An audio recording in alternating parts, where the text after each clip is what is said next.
Αφού γελώσουμε το μαλλί μας, κάνουμε μία χωρίστρα στη μέση και πιάνουμε τα μαλλιά σε 2 κοτσίδες. Τυλίγουμε την πρώτη κοτσίδα. Πάμε γύρω από τον κότσο και τη στερεώνουμε με μία μασούδα. Μπορούμε να βάλουμε και από την άλλη μία για να μην μας φύγει. Το ίδιο κάνουμε και με την άλλη κοτσίδα, αλλά πάμε από κάτω.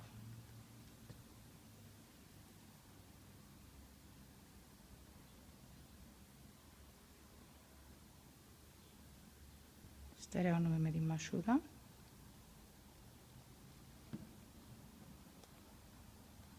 Και βάζουμε το φύλλε.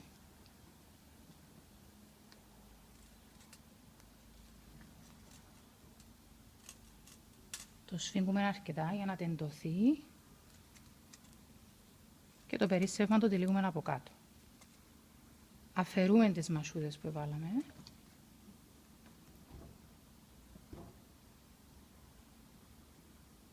και ξεκινούμε με τις φουρκέτες μας.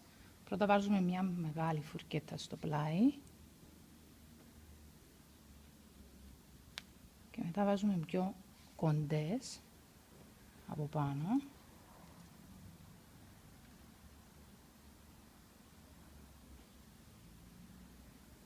Και από κάτω.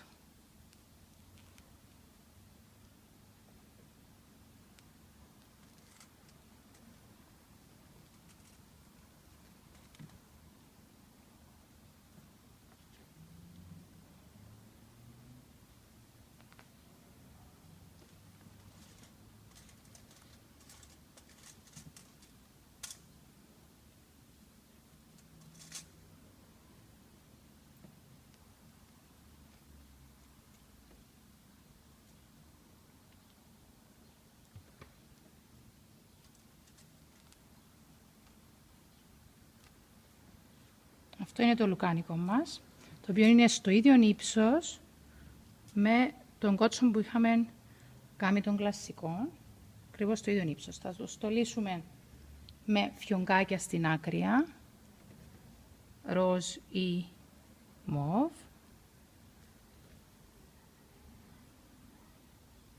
και είναι έτοιμος.